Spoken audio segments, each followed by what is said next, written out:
Josh Case, welcome to the show. How are you doing, man? Doing good, Keith. I appreciate you having me on.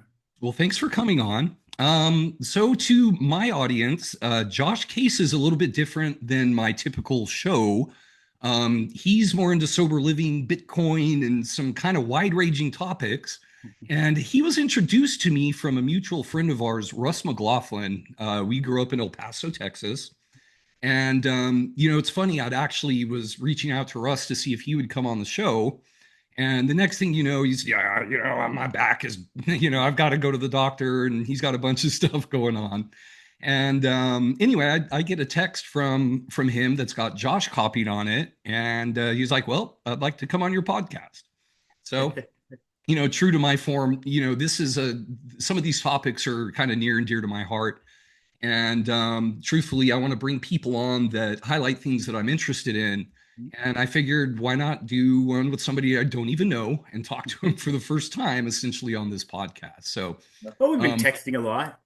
yeah, we have been texting a lot, and I've really respected what I've seen from what you've shared with me, and it really does pique my interest. So, um, let's just get started. Why don't you tell everybody a little bit about yourself and what it is that you're doing, and whatever you think is relevant to your story. Well, again, I appreciate being on.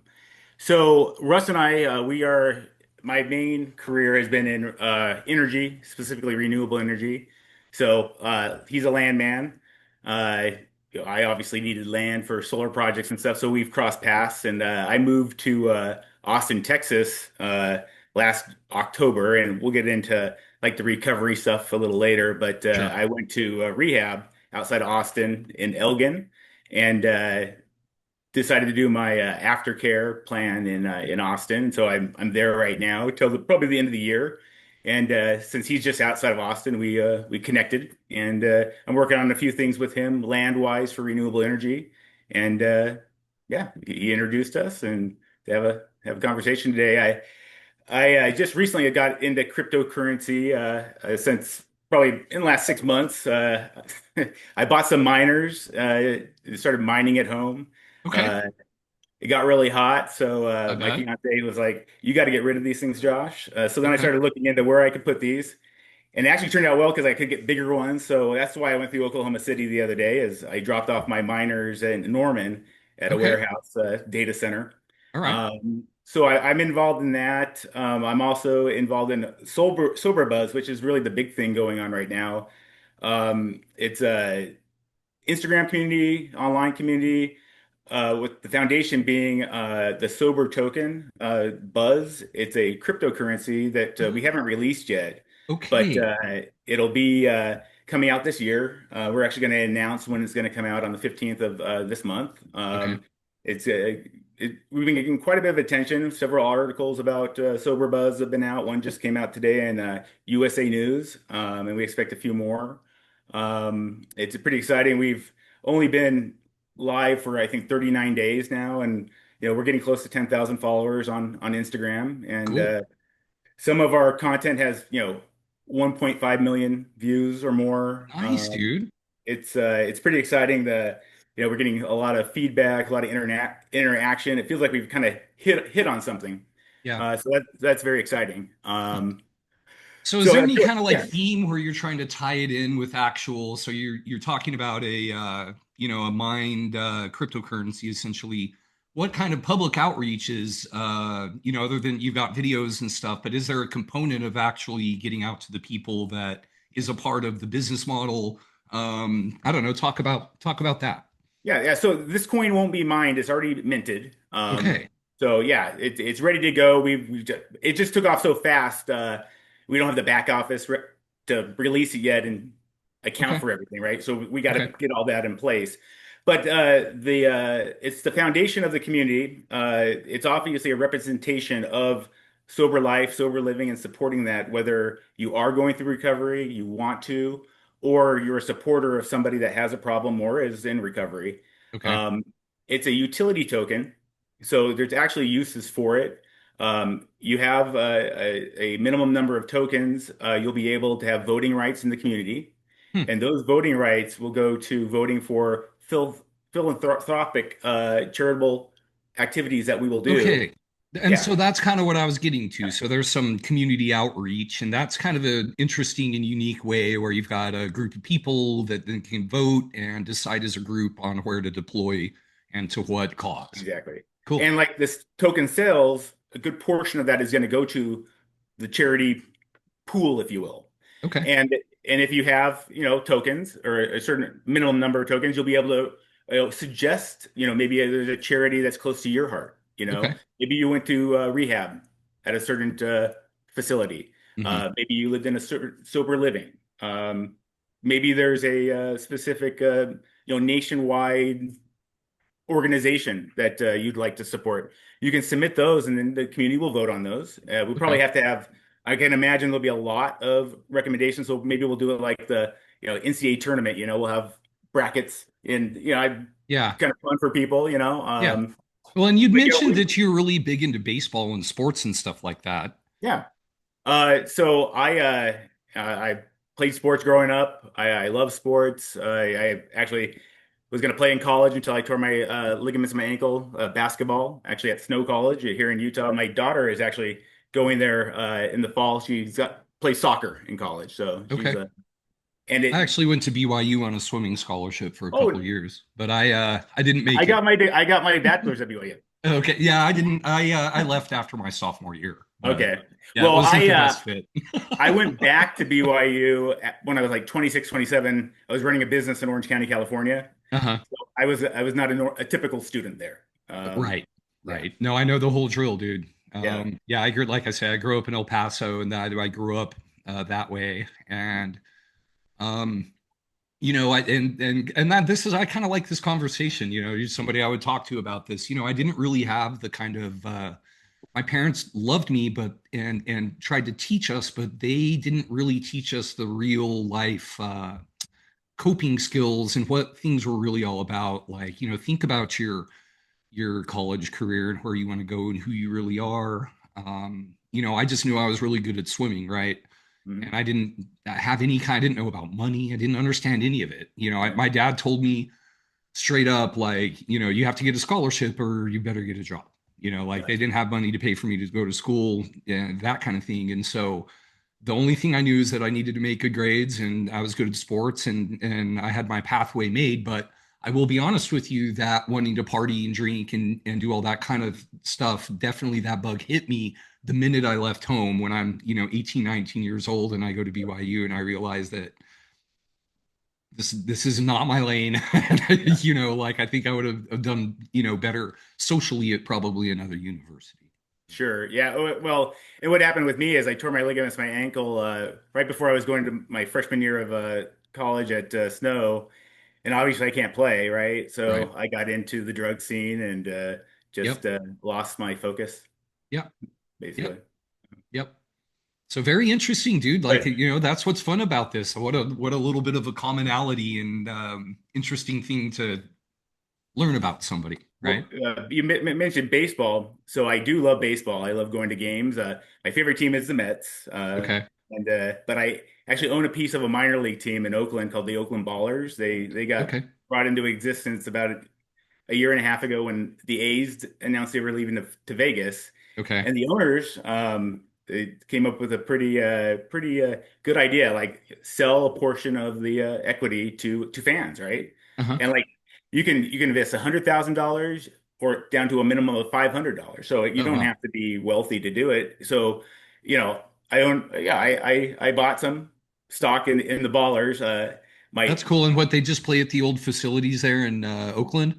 No, they play in like it's a park that they converted into a baseball field. I mean, it's really small. Okay. We haven't been yet, but my fiance's from the Bay Area, Okay. and my daughter I mentioned earlier who is playing soccer at Snow, her nickname's Baby Baller. So they're the Okay. Oakland Ballers. Okay. Someone's from there. My daughter's nickname is Baby Baller. It just fit, right? Yeah, sure. That And makes it's sense. and it's kind of fun. We follow them. We can watch them on streaming. We're actually going to go to a couple of games. They're playing the Ogden Raptors. They're a AAA Pioneer League Okay. team. Well, and that's what I was going to Yeah, ask. So they triple A, double A, they're yeah, triple A. AAA. So we're Okay. going to go to three games this weekend. You ever going to Not play this weekend, Oklahoma next City? weekend. What? Y'all ever gonna play Oklahoma City? I don't think I think the Pioneer League goes as far east as Colorado. Okay. Yeah. Okay. So it's like the Pacific North. It's North relatively Pacific. popular here, man. Oh yeah, I Yeah, mean, it I brings think people to the games. the I like minor league because you're closer and it just Yeah, feels more intimate. I sure. do. I mean, obviously, if I'm in town and there's a major league game going on anywhere I'm at, no matter who's playing, I go. Okay. Um, but it's yeah, it's just fun to growing up, you always want to play professional sports or be an My owner. favorite was baseball as a kid, dude, like straight up. And my parents didn't want me doing football, and plus football was a little bit too expensive. And I Yeah. was hot and swimming, that was every summer. They'd just drop us off at the pool, and I was a natural. But baseball was my love, and I wasn't that great at it. I'll be Well, honest with you. I could hit and feel I'm extremely athletic, but my arm is only like accurate 80% of the time. Well, So, you mentioned you're a swimmer. My fiance actually was big into swimming and got into the Olympic trials at one point okay, in time. Yeah. nice. And so, yeah. So Oh, yeah, she was good because Olympic trials cuts are pretty quick, dude. and then like my two oldest kids, Mikey and Madeline, they both swam in high school, and Mikey was on the water polo state championship team. Oh, Oh nice. yeah, Yeah, yeah. cool. So No, yeah, that's my lane, man. we got water in our I still in our swim lane. regularly. Yeah, yeah. Well, cool, dude. Well, why don't you tell a little bit? Do it. I mean, whatever you're comfortable with. But I did want to talk about one thing, and I did want to get a little bit into the sobriety story if Yeah, you wanted to. But sure. you'd mentioned you had your Bitcoin miners, and I'm gonna have a few people on the show that actually they've got these like rig mounted Yeah. Bitcoin mining Yep. deals that they go out to these wells that are kind of in the Mhm. middle of nowhere that don't have any gas infrastructure, Yep. and they can go and put these deals out there and use the gas from the wellhead that would just be wasted Yeah, the flare and gas. Yeah. power these deals. Yep. And I've got my second interview with Galen Black. He's into the data centers and the AI and all that kind of stuff. So this is a lane I'm Yeah. clearly kind of adjacent to. And I can tell you, ever since a kid, I was born in '79. When were you born? 75. Oh, okay, so you're just a hair older than me, but we're the same generation, dude. We Yep. rolled out like games and computers were our Hmm. generation, dude. I mean, I remember I was in elementary school and I'd go and help all the kind of older people in my neighborhood with their computer Hmm. problems, and had a friend that was around the block and would use our Macintoshes to like network through our phone I mean, I don't even remember how we did it, but we did it through like Word Perfect or something Yep. like that. Well, I had a Commodore 64, Yeah, and yeah. We I had a had this Tandy. like flight simulator. I thought was Yep, pretty cool, but yep. So, anyways, you're really close. You're kind of between me and my brothers. So I had a pair of brothers that were just a little like they were 71 and 73, and okay. then big gap, and we had me and my little sister. My parents did, Hmm. and so like that. And one thing, we didn't have a lot of money, but they did a good job of like staying relevant. And even my dad, who just recently passed away, Oh, I'm sorry to hear for an old guy, dude, like he knew how to run a computer, man. Like, it was kind of surprising. And so I would say that, anyway, that upbringing, I appreciate it because it has kind of kept me relevant in my that. career. And I almost, it's not like I was a video gamer, but just Yeah. that whole, we learned as the systems developed. And now for me in my business, where we use really complicated, complex, Mhm. and deep software, right? Yeah. And not everybody uses the same stuff. And I attribute my ability to be able to kind of like get in, troubleshoot, figure out these programs to that upbringing as the computer age dawned and we grew with it, Sure. So anyway, that's just kind of a side thing. But what have y'all got going with that? How's the business going? And solar So as well, I guess. yeah, so well, there's actually a solar crossover with mining that I'm partnered with Prairie Guardians. They're in Illinois. Okay. What they do is they put native grassland into conservation areas, like Okay. so to protect the grassland. This can range from 1 acre to 20, 30 acres.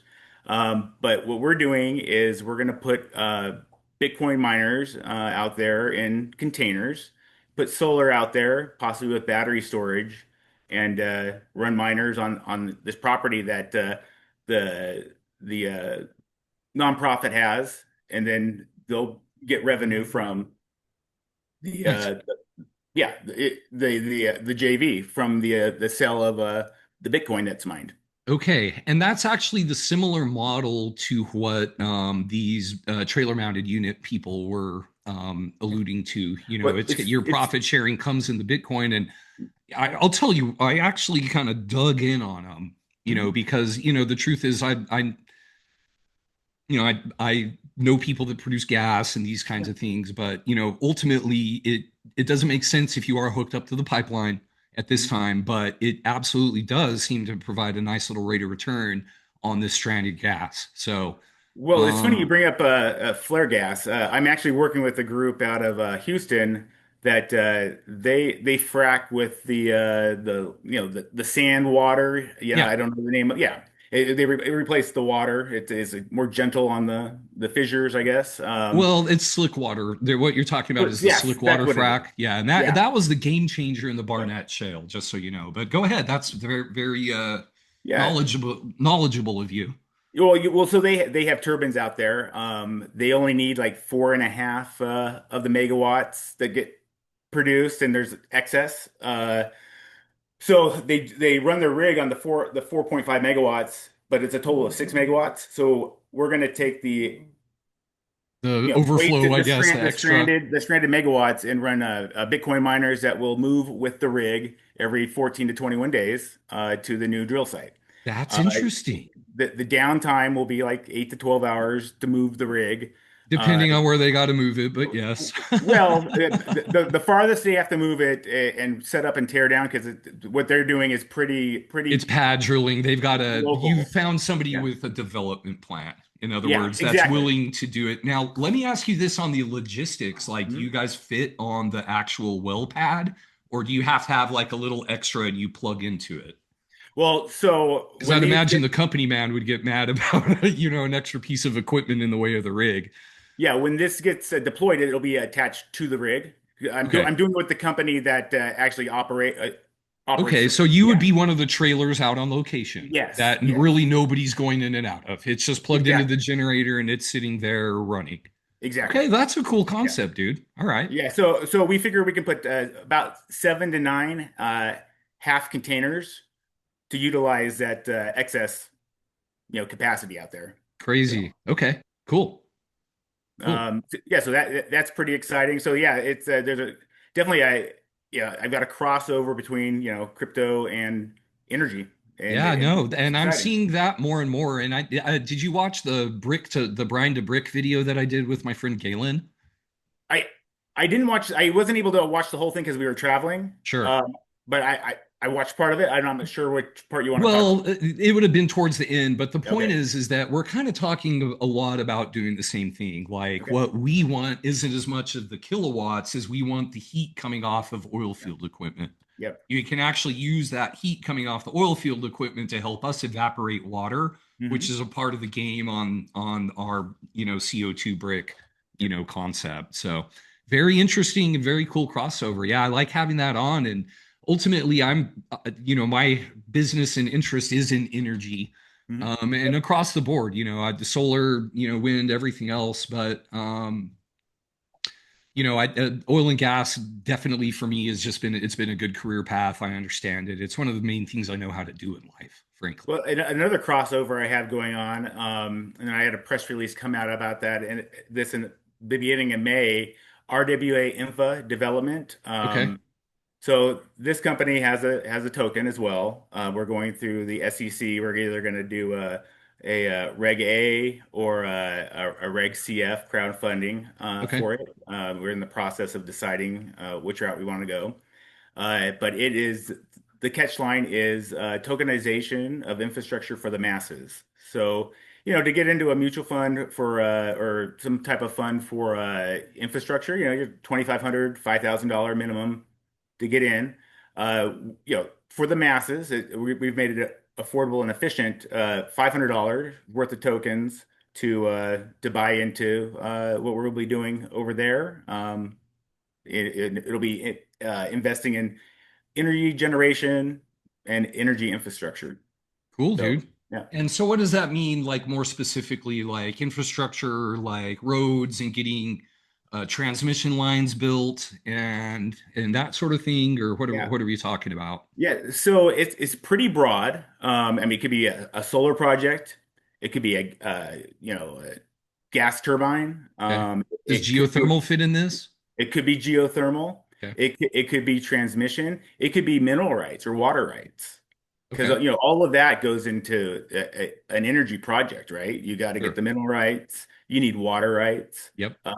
So probably not roads, but like yeah, anything that is profitable and is a has something to do with energy Well, is a very interesting. We may yeah have to talk about bricks and a few other things in the future yeah then, dude, for sure. yeah. So, well, cool. Well, is there anything else you wanted to touch on? Did you have any personal anecdotes or stories about any of the other things we visited about today? Yeah, I mean, if you want to talk a little bit about recovery and kind of how the Yeah, I think that'd be how I great got to. from where I was to now, I'm more than happy to Yes, do that. we got plenty of time, and I would Yeah. love to touch on that because that's it, this is a subject that's near and dear to me. I actually do care about this.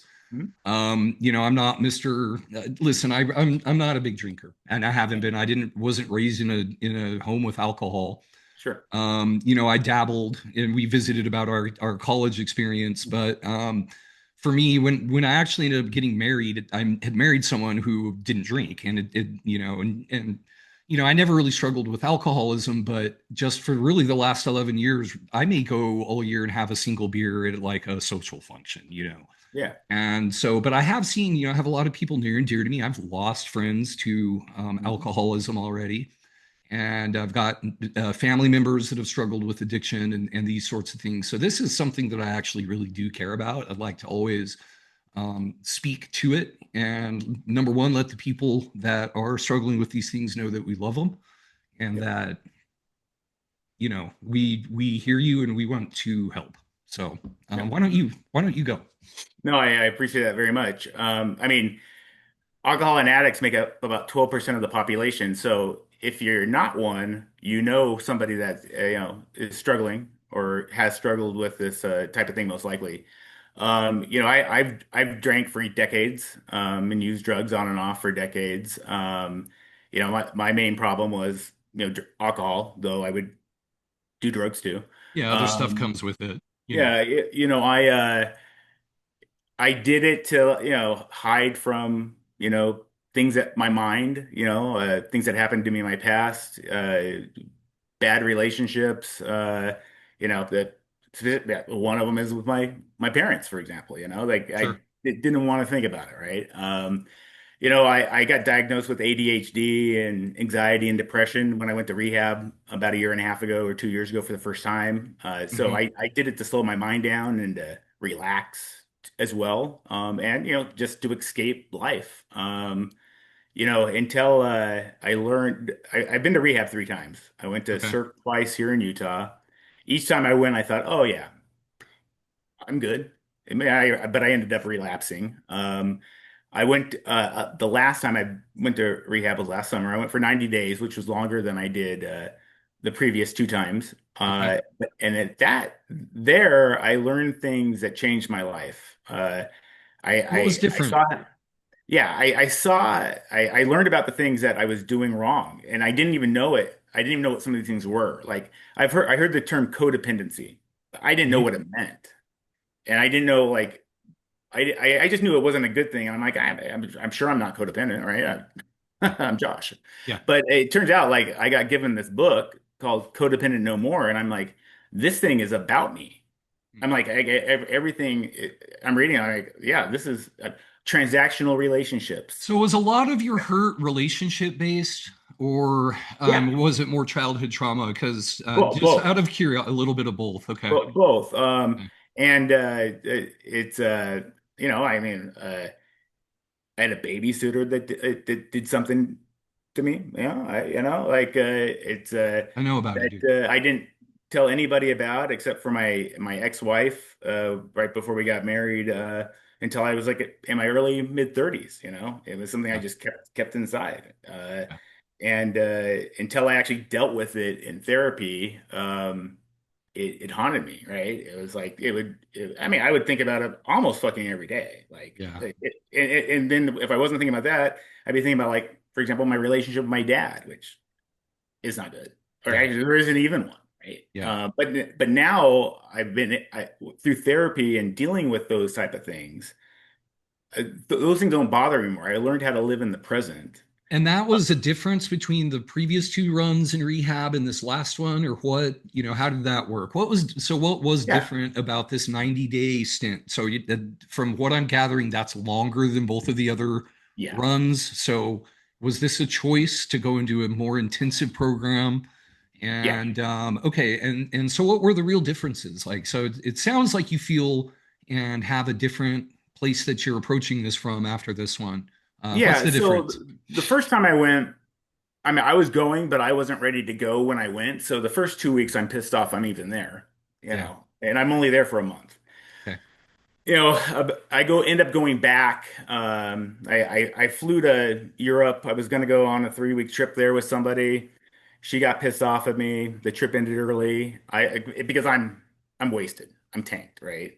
So I end up flying back home to go back to rehab, the same one, to do the relapse autopsy. And it's Okay. ironic they call it that, right? Yeah. Autopsy, right? It's supposed to make you I think. didn't, I Well, no, I didn't yeah, know about that, but I yeah, could see like that being an industry term for yeah, sure. autopsy, Relapse right? Like, autopsy. I mean, it kind of makes sense. let's just remind you that you could die.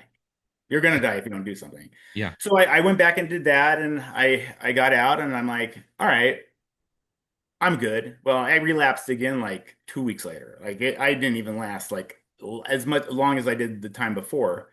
What were So you the looping next on, dude? time, Like, just out of curiosity, you were in and then you come out and you relapse right away. What was the loop, dude? Like, what was in your brain that kind of, yeah. like, I'm sure there's the, hey, I'm just gonna do, if I just do a little bit of this, but so what was your loop? What were you still stuck on that you had to go back? Well, I didn't learn how to. So I grew up. I was told my feelings are wrong if, like, my parents didn't like how I felt. So, Okay. like, if I was upset about something, or if I was that I didn't like something, uh I was told I shouldn't feel like that way. Okay. Like, And that it, hurt as a kid. Like that was something that you remember. Like this was something yeah. that was a thing. Okay. Yeah, like, I have feelings, and I'm sorry, but if I feel a certain way, I can't manufacture how I'm supposed to feel, right? Right. So you're So, giving your but parents like an honest thing about yourself, and they made you feel as though that but but I wasn't good. You were but no then at you were some point in not time, good for that. then at some time I stopped, right? And I just kept it inside. And Hmm. then when I found out, well, drinking or using drugs helps me keep it inside, even, I can escape from it a bit. Yeah, it can Um, be inside. It can coexist with like a different part of you, right? Like so you can drink and that part of you is still exists, but there's this other alter thing taking place that kind of it doesn't keep it in the forefront. right. Yeah. Yeah. Yeah. I'm self-medicating. Yeah. So, yeah, I didn't really fix how my mind was working the first two times. I wasn't there long enough. So because of a few circumstances, last June, I ended up going to Texas for rehab, to a program that is, let's just say, made for difficult people. Okay. It's not summer camp. Yeah, Uh, okay. yeah, It's a little bit more boot campy. we could say, you call it maybe a little bit of hard labor, at least Okay. for me.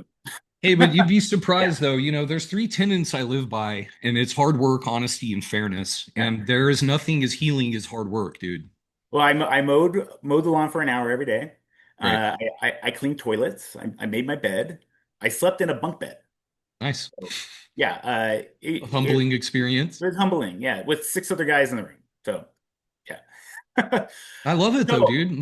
Hard, yeah, doing something hard and getting you out of your comfort zone. I could see blending with overcoming a challenge. it was what I needed. So, like, there, I learned how to change how my mind worked. I learned about things like codependency and how to not be codependent. You can't be like zero codependent, but I learned how to be less. And how I to learned, manage it, right? yeah, how to manage it. Recognizing and Like, hey, understanding and this is not good. trying to do it and Yeah. not giving up. And like transactional relationships, I looked back and I realized almost all my relationships were transactional. I would, if I did something, I had expectations that the other person would do something in return. Yeah. And quite frankly, I was always mostly disappointed. Like, oh, I did this, and so that was My attachment profile is the exact opposite, but I well. understand this. Well, I Yeah. learned that like if I have expectations, I need to make them clear. And if I truly just want to do something, I don't have any expectations. Yeah. Just understanding like what I was doing to myself and the Hmm. torment I was causing myself, Hmm. uh now I I'm the don't want that. opposite where I put it all on me. You Yeah, understand? Like I yeah. blame and I take like whatever crap it is and dump it on myself. Well, so It's like, also sickening. yeah, well, I would get frustrated. Like, why did I do that? This person doesn't appreciate it, for example. You totally. But I don't do that anymore because I learned what I was doing, and now if I do something, I truly want to do it. Like I And was you a may people do pleaser. it, but Yeah, like you've recognized it, you're going to have that like shock to your system that yeah. you've recognized it. And I bet the next time it doesn't happen, you Well, know? one of my big problems was, and it fed into this was, I was a people pleaser. I hated saying no. I loved saying yes until I realized, You're oh, killing yourself. now I need to do what I said I was going to do, and I'm not enjoying doing what I'm doing. Hmm. But I was horrible at saying no. I said yes, yes, yes, yes, yes, yes, and then I'm mad at myself for saying yes, and like thinking to Getting myself like, overwhelmed and everything yeah. else, right? And then I'm feeling like that. Then I do whatever it is, and then I don't feel like appreciated enough. It's like I'm digging my own grave Hmm. on this. Hmm. So now I've learned I do want to do things for people, but but it's not because I want anything back. So I do less now? I would probably. Yeah. I haven't kept score, but I haven't found myself in this situation where like, oh man, I'm upset Having about the this. feeling the need to like meet expectations, like you're Right. saying, or need them back from people. We all have these challenges. And it's funny that a lot of us, it kind of starts in our 40s. We fumble through and Yeah. have our ups and downs and we've learned and everything. But at least for me, as I've gotten older in midlife crisisy, I've really reflected and been trying to, the way I saw it was, in your 40s is the inflection point of your life, right? Yeah. And if you haven't made these changes or at least recognized and started the process, it's never going to happen. And Well, so it happened around that time for me, and I started to look at things. My mother passed away, I was smoking cigarettes and everything oh, me else, too. I quit smoking in the fall. Yeah. Yeah, Yeah. and so actually it was around COVID. I think dude, I'm 5 years without a cigarette, dude. Oh, congratulations. And so anyway, I'm with you on this. This to me is something that again is near and dear to my heart. I really do care about people. And for me, the people that struggle in life and have a real story to tell, I have more respect for than a lot of the people that had an easy go. And there's the people who, silver spooners and had good parents and good direction and did everything right that still struggle. But, I feel a connection to some of us that have had to take care of ourselves, fix our own problems, deal with the hurt and the life stuff that comes along the way. And anyway, I want you to know that I care about you I and other appreciate people it. that have done this and been through it. And there's a whole bunch of us out there that do, dude. Well, So I used to feel like I was slogging through life like with a countdown to when I was going to die. Now I feel like I'm living life. I don't need my mindset has changed. I've learned how to live in the present. love it. The past doesn't haunt me anymore. Of course, I think about the past sometimes, but it's not like I don't dwell on it. You've got the It's not changing tools. my mood. Yeah. And then I'm not fretting or future tripping about what's going to happen. I have this attitude that everything's going to work out the way it's supposed to work out. I mean, Yeah. some things I'm not going to like, but Yeah. like, and things have happened since I've been out of rehab that I haven't liked, but I haven't wanted to drink or use because I don't have all this baggage anymore that is You've like, changed your yeah, coping mechanism and had a yes, fundamental step change in your heart and in your life. And I'm just proud of that for you, man. You know, appreciate that. that's really incredible. And yeah, well, it just makes me happy, dude. And I'm really fortunate to get to meet you. And Yeah, thank you same for here. coming on my show. Is there anything you'd like to leave people with today? Yeah, I mean, if you're this is Men's Mental Health Month, and you know, I was embarrassed that like I had problems, like especially when I was younger, until I got to a point where I didn't care anymore. Uh, there's nothing wrong with having issues. There's nothing wrong with admitting, you're struggling. Right. Um, I mean, That's one because of the hardest things to yeah, do, though. yeah, but guess what? You Everyone struggles. Yep. It's not, and if anyone gives you a hard time for struggling, then they're not being honest with themselves either. Yep. And I, I just saw something on Instagram. We reposted on our sober Buzz token handle, but it's something like 65 or 70% of suicides are men. I had no idea. Yeah. It was that high. And I Yep. guess like dovetail into that is like it's Pride Month, and one of the other highest suicide rates are people that fall into the letters there Yep. because Yep. they And they it's feel mental health rejected. and Yeah, performance anxiety, right? Societal based stress almost. yeah. So it's people just need to let people just be themselves and don't worry about being judged and don't judge. I guess I would just leave it at that. That's beautiful. Yeah, and that's one of the things I've been learning and working through recently is just letting go, doing what feels right, not trying to push or fix anything because the only person I can really care about and worry about is me and my kids. So, Oh, you know, I guess that was another big ding, ding, ding last summer is I guess what? Josh can't control anybody. no, Like no and we matter what can't he fix does, either. It's not up to us to fix, dude. yeah, I can't get anybody to do what I want them to do unless they just so happen to want to do it. Yep. But if they don't want to do it, I just need to worry about myself. 100%. Well, Josh, dude, thank you so much for coming on. And Yeah. honestly, I'm the open invitation. You get a wild hair, want to talk, have something you want to visit about, just reach out and we'll do it. And Yeah. just so you know, you've always got someone you can reach out to no matter what. Appreciate that. Yeah, same here too. Awesome. Yeah, I've enjoyed this and I wish you the best of luck. Thank you so much. Now, to everybody else, make sure you subscribe to my channel, hit the like button, hit the notification bell, and to all the addicts and people struggling with mental health, just know that we love you. Bye. You have to work for it. Don't be crazy. And work for your money.